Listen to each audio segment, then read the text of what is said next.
Module PhLB, Lecture 2, Domestic Waste. In a recent class discussion, one of our students referenced the achievement of New York University environmental science student Lauren Singer, who CNN celebrated in their Going Green feature as one of our planet's green champions. Her claim to fame was reducing the amount of packaging that she brought home over 4 years so that she could fit each year's worth in one mason jar. Now that is dedication. So much of our so-called domestic waste is unnecessary. Bulk shopping has existed since time immemorial, and here in Florida, outlets like Bulk Nation, which has branches in Brandon, Largo, and Lakewood in our region, cater to people who want to eliminate much single-use plastic and other packaging. In Europe, of course, fresh fruit and vegetables are displayed and purchased without packaging. Shoppers have been using their own reusable shopping bags for decades, and plastic or paper bags in the stores are available at a price that reflects the social and environmental costs they might cause, and so disincentivize use. Oh, and stores like Aldi have unpackaging stations before you leave the store, large tables next to recycling bins where you remove as much packaging as you can before leaving and make it the store's responsibility to get the materials back into the supply chain.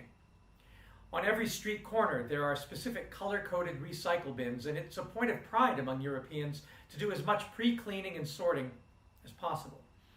And because many European countries, Germany and Denmark and Sweden in particular, have such a robust infrastructure of municipal and rural biodigesters and commercial composting operations to complement their culturally expected backyard composting and their massive wind turbine and solar electric and solar thermal infrastructures, there's little organic waste to speak of. They have green bins for that which decomposes from the home or garden or street, and so their other garbage isn't contaminated and therefore not refused by recycling centers. When I visited Manila in the Philippines back in 2011, I saw something that convinced me that many so-called developing countries were already outstripping the Northwest European hegemonic cultures when it came to problem solving. I decided to take a public transit one day out to the largest landfill in the world, the so-called Smoky Mountain landfill, several hours away from the central city.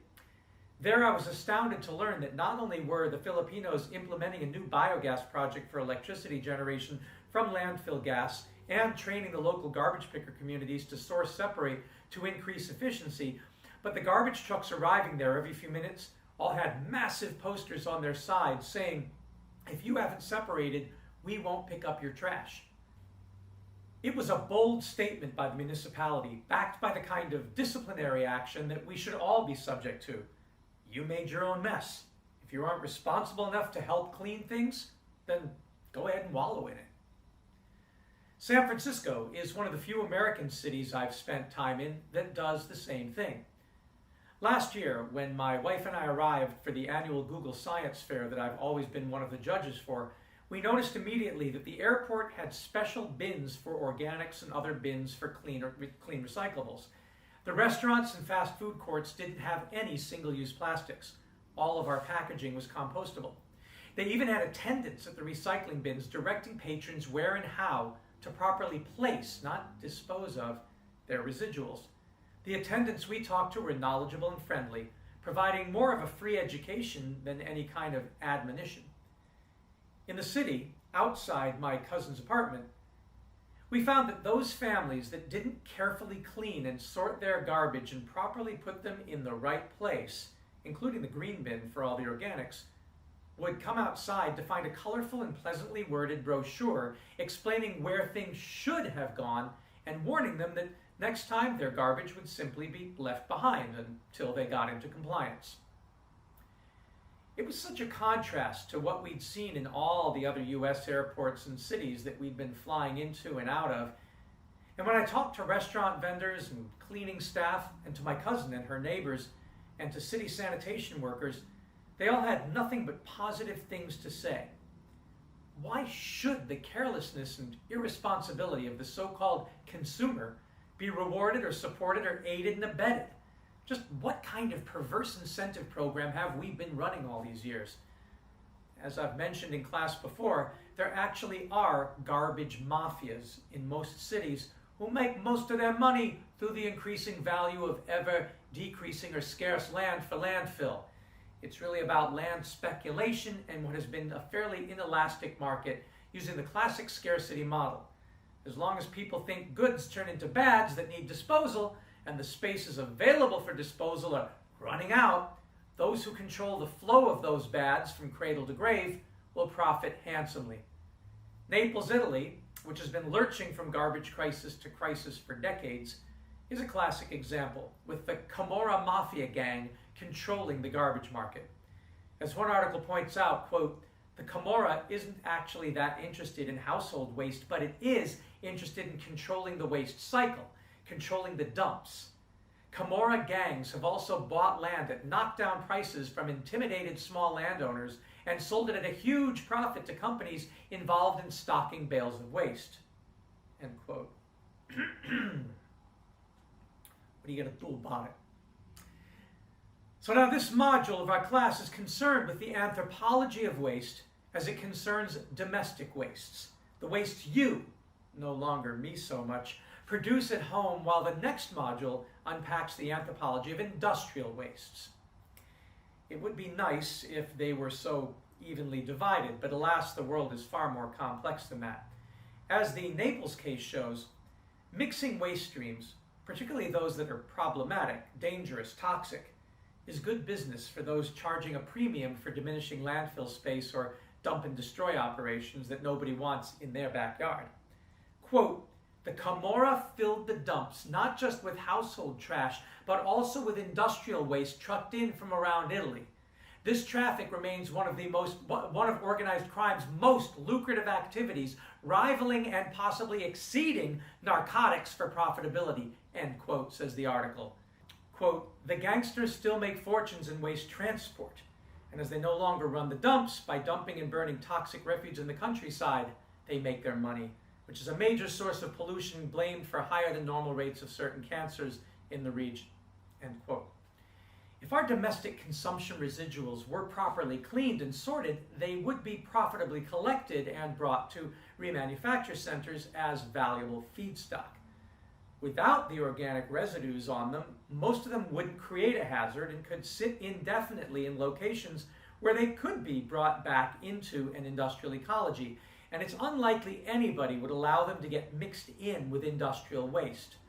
The volume reductions for unpleasant household trash would make it obvious when unscrupulous players were trying to smuggle in hazardous industrial waste.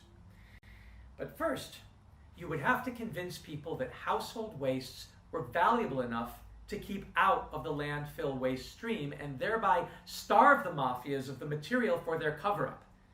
I've mentioned endlessly that the first and best way to do that is simply separate the organics from the inorganics and clean the inorganics so they aren't contaminated by anything that can putrefy. I learned how important this was from the Zabaline Trash Recycling Society, with whom I did my PhD research. The very dignity and safety of whose lives depends on the public taking the responsibility to keep the organics and the inorganics separate. In their community, it isn't academic. One of my friends in Solar City's NGO co-founders lost his baby niece in her crib to rat bites. Like the rats that caused bubonic plague in Europe and like the horrors of cholera that killed tens of thousands in Haiti not so long ago, these tragedies simply can't happen when so-called organic wastes, food and toilet residuals, are properly transformed into fuel and fertilizer. Once you take the pledge to safely eliminate your organic wastes by transforming them from bads into goods, you will no doubt begin to look at your domestic consumption residuals in a different way. The first thing that you will notice is that they never smell. Ever. Full stop. No smell. Clean plastic, with the possible exception of new and still off-gassing polyvinyl chloride shower curtains and pool toys and furniture covers and such, give off no odors. You already knew that on a visceral level with clean glass or metal, and you could get your mind around it with paper and cardboard. Can you think of any home or domestic garbage you produced that couldn't sit for months and months around your house, on your porch or patio, in the garage or backyard without causing you anything more than a space problem? Toxic chemicals aside, which you in this class can certainly avoid in your household kitchen and bathroom cleaning products, is there anything you can't hang on to without any worries about health and safety? And let's talk about kitchens and bathrooms for a moment. When we talk about domestic wastes, about household garbage, about the kinds of trash that you personally are responsible for, does your mind go to your bedroom as the source of the problem? The living room? The playroom? The den? The dining room? Or does your worry about a human population moving toward 9 billion really have to do with what you have seen yourself and your family and all your friends throw away every day into the trash from the kitchen and the bathroom? Oh yeah, the living room may see small spikes in wrappings and packaging around the Christmas tree or menorah each holiday season, and the dining room table may get stacked with boxes and ribbons and PET plastic containers on your birthday each year, but that stuff is usually minimal in volume and clean and dry and easily recycled. The sticky, icky stuff and the toxic stuff, apart from the garage when you're working on a home building project or working on your car, inevitably comes from your kitchen and bathroom. Don't get me started on the washing machine or the garden. If you're still using phosphate-rich or non-biodegradable detergents to wash your clothes, and if you're using toxic chemical fertilizers and pesticides and herbicides in your garden, and you're studying sustainability, then, well, just stop. And anyway, there are licensed locations, certified collection centers or CCCs, for disposing of hazardous waste. Our local library takes batteries. Many service stations take your motor oil, as do many curbside pickups. There is no excuse for any of us contributing domestic toxins to our air, land, or water. No. Your problems emanate from your kitchens and bathrooms, from the single bins most of you keep in these sacred rooms of ritual, throwing together in the mess of mix all manner of organic and inorganic yick, to the yawning drains of your sinks and showers, to the black hole of your toilet, where all manners of poisonous materials and medicinals and cosmetics mingle with otherwise valuable nutrients that you just don't see the value of or that you don't know how to make use of. Besides that, let's be honest, what you're really worried about are plastics. And not all of them either, mostly the number 7s, the composite plastics in chips bags and wrappers and razors and toothbrushes and plasticized milk and juice cartons and other monstrous hybrids. The stuff no curbside recycler wants to pick up because the cost of separation exceeds the value of the recoverables. The others, the ones with the little recycling labels, number 1 through 6, PET, HDPE, PVC, LDPE, PP, PS, if cleaned and sorted, which is easy because they have those embossed symbols on them, if only more people would use them. It's kind of like color by numbers. You don't have to be in any way artistic or scientific. But even if you didn't sort them by number, as long as they're clean, workers on the other end have little problem doing what you should have, could have, would have. But here's the thing. Even if you didn't sort your plastics to make them profitable for others to recycle, do you really want to throw them away? Do you really want to give them away? This is a non-trivial question. By now, we've all learned that plastics are petroleum products, that they're made from oil, from fossil fuels, fossil materials that are limited and messy and toxic, and thankfully, in a way, running out. Good riddance when they're gone, say some people. Leave them in the ground, say others. Every time we recycle plastics, we forego the mining or pumping and transport of new so-called virgin oil.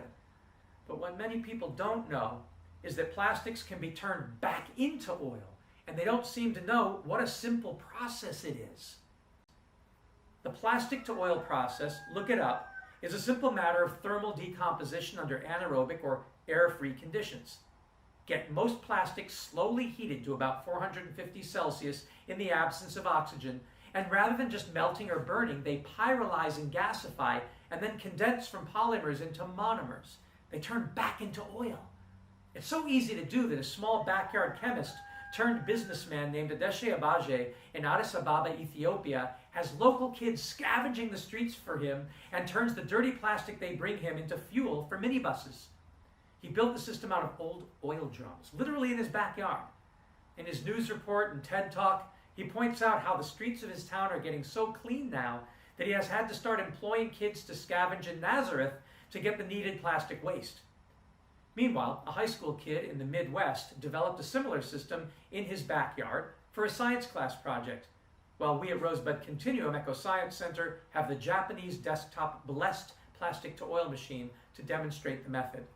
Ours is much more expensive than the backyard models because it has a precious metal-based catalytic converter on it to ensure that no toxic fumes are released into our environment during operation. But the plastic going into it can't harm you, and the oil that comes out could sit in bottles or barrels for millions of years if you like. It is, after all, oil, the same fossil fuel oil we pulled out of the ground after millions of years to make the plastic. Now, if some Saudi prince offered to give you a few barrels of oil, would you turn him down? Would you throw it away? Or would you sell it? Maybe you would hang on to it for a few years until oil prices went up again. That's how these oil sheiks got rich, right? Before they discovered there was combustible liquid black goop under their desert sands, they were herding camels. The only problem with the oil, like all liquid petroleum, is that it can spill and contaminate water, and it can be easily flammable. Those metal oil drums can corrode and leak. Wouldn't it be nice if we had a safer way to contain and store oil? What if we used a plastic container itself made of oil? Hell, for that matter, what if the oil inside the container were rendered into a solid material that couldn't leak or off-gas or explode? What's that you say? Oh, plastic is oil. The plastics you throw away every day and yet consider such a threat to our oceans and wildlife, the plastics that degrade into microplastic particles that get into the food chain, the plastic bags and straws that kill sea turtles and seabirds, all that is a relatively inert form of solid oil that couldn't hurt anything if it were stored in barrels. So why wouldn't you hang on to it? You wouldn't even have to sort most of it, since eventually it can be turned back into oil, with the exception of number one, PETE, which has a higher decomposition temperature and is better placed in the recycling market to make new bottles or packaging or shoes and t-shirts and other stuff. Oh, and number three, polyvinyl chloride, PVC, which can emit the toxic chlorine gas, better handled by hazardous waste companies with the proper facilities. You can basically keep all the HDPE, LDPE, PPPS, and other together until you want to sell it, given that it's just oil. Basically, every barrel of plastic you keep is actually a barrel of oil equivalent. So what are you doing throwing barrels of oil away every week and then claiming we're in an oil crisis or running out of oil? We tell ourselves it's because we don't have enough space. And that's only partially true. There are probably about 5,000 cans in this room. Even if your home is small, many of us store things we think are or will be valuable, especially when they aren't hazardous. And most people do store gasoline and oil and other petroleum products from in their garages, despite the hazards of liquid fuels. Certainly our communities have space somewhere to store solid oil. They just don't think of it that way. Instead, they make huge amounts of useless space available for domestic wastes that they call landfills, and dump everything together with no thought of later recovery. They spend millions lining these spaces to try and prevent groundwater contamination, and they put in capture and flaring technology to keep gases from being released to our atmosphere.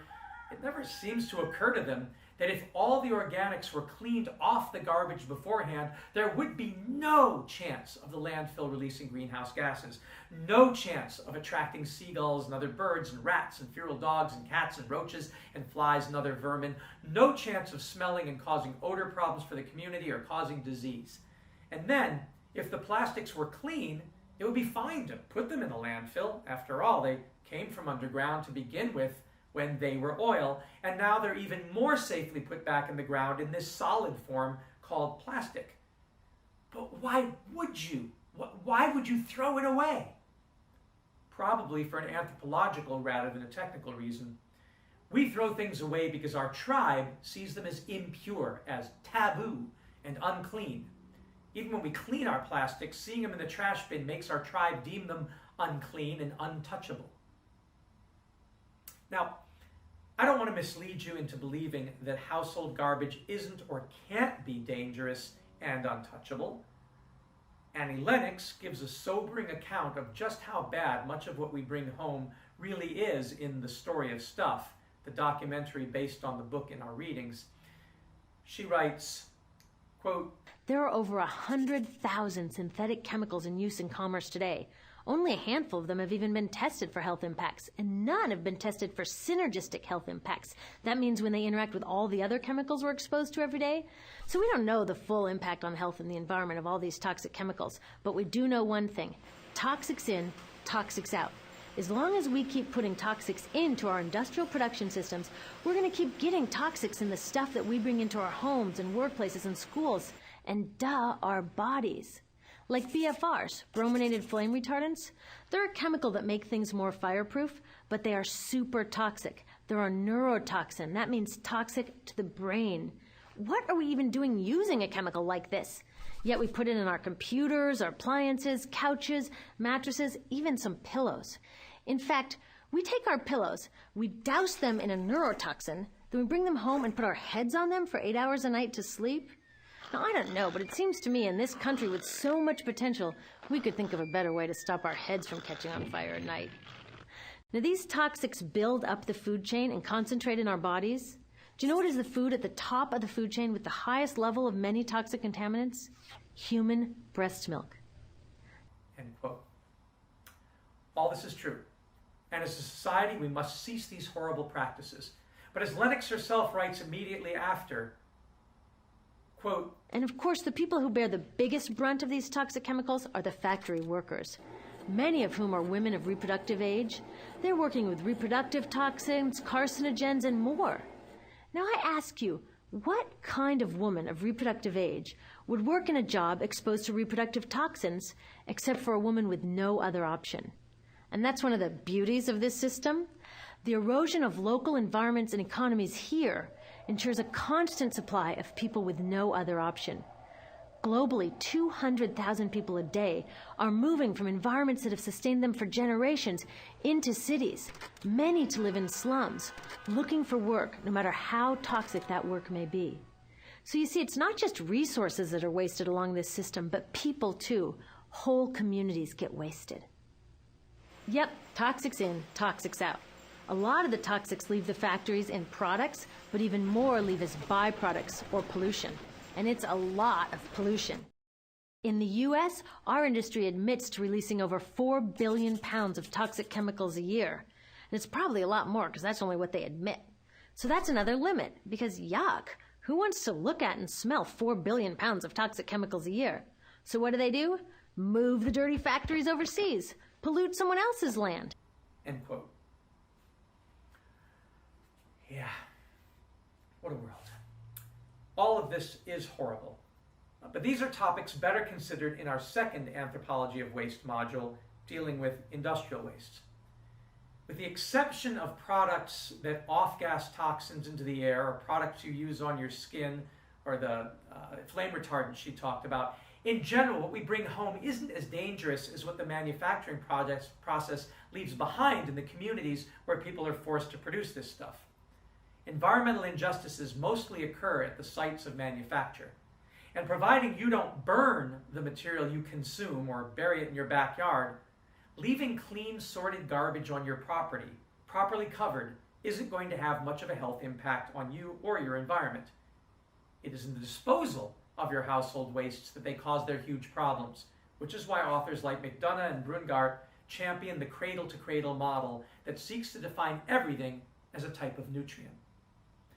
As the University of Limerick's Contemporary Design Culture course in Ireland tells it, and I'll use my Irish accent, in the cradle-to-cradle model, all materials used in industrial or commercial processes, such as metals, fibers, dyes, fall into one of two categories: technical or biological nutrients. Technical nutrients are strictly limited to non-toxic, non-harmful synthetic materials that have no negative effects on the natural environment. They can be used in continuous cycles as the same product without losing their integrity or quality. In this manner, these materials can be used over and over again instead of being downcycled into lesser products, ultimately becoming waste. Biological nutrients are organic materials that, once used, can be disposed of in any natural environment and decompose into the soil, providing food for small life forms without affecting the natural environment. This is dependent on the ecology of the region, For example, organic material from one country or landmass may be harmful to the ecology of another country or landmass. The two types of materials each follow their own recycle cycle in the regenerative economy, end quote. You'll have to forgive me, I'm a Culhane, County Limerick is where we come from. Now, cradle to cradle is unabashedly circular. And if we can keep the technical and biological cycles from overlapping in dangerous ways, industrial ecologies should be able to thrive alongside natural ecologies, and we can envision a regenerative economy where households no longer dispose of anything, but simply give back to each cycle the nutrients it needs when it needs them. There would be no garbage pickup, just technical nutrient pickup. In my opinion, the biological nutrients should stay in the community entirely to help produce new food and natural ecosystems there, at home. So there's one point that the story of stuff tries to drive home throughout its presentation that I want to unpack and actually contradict here. Lennox says, quote, "We are running out of resources. We are using too much stuff." Now, I know this can be hard to hear, but it's the truth, so we've got to deal with it. In the past 3 decades alone, 1/3 of the planet's natural resource base has been consumed. Gone. End quote. Well, not quite gone, Annie. Transformed. Rendered into a form that most industries may no longer consider valuable enough en soi to recover, but not gone. Industrial ecology doesn't see anything as gone. Even burned, the chemicals resulting from the combustion of our so-called garbage isn't gone. If it were, we wouldn't have the greenhouse effect or pollution and its toxic legacy. The chemical residuals are still here on Earth, not gone. And in many cases, they're wreaking havoc. And in other cases, they aren't causing us that many problems so long as they don't get into our waterways. But we just don't want them around in their current used form. They take up space and we think they look ugly. But gone? Out of sight, out of mind, perhaps. Now, it's my goal to convince you to keep these materials present at all times and work on ways to make their reinsertion into the industrial and natural ecology groups economically and environmentally feasible. That means hanging on to as much of it as you can for as long as you can until we figure out the best way to do that. Kind of like what they're doing with nuclear waste, only this stuff isn't going to hurt you. Consider that your semester challenge. When it comes to most of the plastic we waste, I will grant you that we need affordable plastic shredders for our homes and communities. Otherwise, the bulk is too much. They should be available at every school and local library, but they're not. Volume reduction is a huge need because when we toss our plastic residuals into the garbage and claim our waste bin is full and needs to be taken out, we're mostly throwing away air. A plastic shredder turns all that volume into a fine powder or into packable granules. Without a grinder shredder, it's hard to store a lot of plastic material before you get overwhelmed by the sheer bulk of it all. But once shredded, you truly can claim that a barrel of single-use plastic residuals is really a barrel of oil equivalent, just a whole lot cleaner and safer. There are other advantages to shredding plastic. If you don't want to store it as a future hedge against inflation or turn it into oil, ironically, I've found that if you do invest the time and energy in converting back into oil, people accept that you would store oil more than storing solid plastic, even though the latter is safer and odor-free. Again, it has to do with our cultural expectations and notions of value. We store ours to use in our hurricane lamp, for example, and we've run our weed whacker on the plastic oil for a couple of weeks before it stopped working, probably due to carburetor damage from the unrefined crude oil we produced. If you cleaned and separated plastic and you shred thermoplastics like number 2, HDPE, things like bottle caps, for example, or number 5, polypropylene, found in yogurt containers and plastic form, forks and spoons and coat hangers, you can actually turn the flakes into 3D printing filament using machines like the PhLB or the protocycler. It turns out the number 2, 3, and 5 plastics are so easy to work with that here at the Rosebud Continuum, we've even begun making durable classroom and wildlife trail signs out of them. Former Globe students, club leaders from Patel, Kiana Sladicki and Folorunsu Tosinester and Franklin Durake, got school kids to gather bottle caps from beaches over several weeks as an environmental cleanup effort, sorted them by color, and then spent time shredding them and feeding them into the Philibot, the USF 3D Access Lab, and turning them into 3D printer filament. For quality reasons, they turned from this effort to instead melting the plastic caps into a gooey taffy in their dorm room and in their oven at 300 degrees Fahrenheit, and then rolling and pressing it into flat signs, which they later painted and carved using our robotic CNC mill X-Carve at Rosebud, showing the potential. Later, students Sierra Rains and Lydia at EWO refined the technique using a new press that the Rosebud staff had built and a hand sander to make them smooth and shiny. Their research showed the value of hanging on to all the HDPE and polypropylene plastic you can, while Culhane made a weekly habit of turning my number 7s into crude oil for the hurricane lamp. And Paul Duffenbach, another student, worked with Culhane, me at Rosebud, to build a small aluminum smelter which they used to turn all the aluminum cans into ingots and cool objects.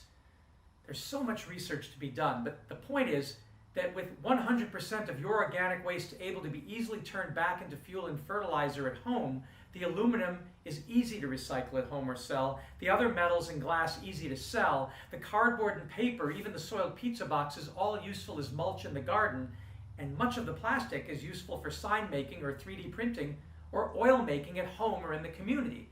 There's no reason to have a domestic waste problem at all. It all comes down to attitude, and that's an anthropological thing, not a technical thing. My thought is that perhaps we're looking at the whole situation backwards. Maybe instead of trying to reduce the amount of material we bring home so our so-called waste can fit in one mason jar, we should instead get greedy about it and see how much we can take off businesses' hands until they start noticing and charging us for it and fully owning it themselves. Right now, they're giving us free cardboard and paper, free glass, free metal, and free oil in the form of safely storable plastic. What a bargain, huh? In my world, I imagine standing on the front porch with a shotgun and saying to any municipal garbage collector who comes for it, "Hey, you don't get my shit. This is my shit. I went to Walmart and spent my precious time shopping for it. I bought it and paid for it and brought it home. I paid for this here banana peel, and I paid for the banana that went through me to become shit. I paid for the plastic wrappers and the bags and bottles and packaging my fruit and vegetables and detergents came in. I had to haul them here and carry them inside. The hell I'm going to give them to you for free, and you ain't taking them without a fight. This here's my private property, so get the heck off my land. You don't get my shit." Imagine if we all took that attitude toward the production and consumption residuals we accumulate and started deliberately accumulating them as forms of stored capital and net present and future value. Is that the point when William McDonough's cradle-to-cradle economy might kick in, with manufacturers owning their shit and merely renting us products and taking back all their packaging as Aldi does in Germany? Isn't this really just a cultural thing when it comes down to it, with America leading the pack of package-discarding, wasteful cultures? So next time you ask yourself, why do we have a garbage problem in the world? It helps to look in the mirror and ask yourself, what tribe am I in? What kind of culture have I let myself fall into that does such weird and unnecessary sacrifices? One day, the strange and barbaric and wasteful practice of throwing things away will seem as primitive as it is. Until then, you can follow our lead in recognizing that we are not professionals with fancy factories or equipment, but just citizens like you. Please, do try this at home.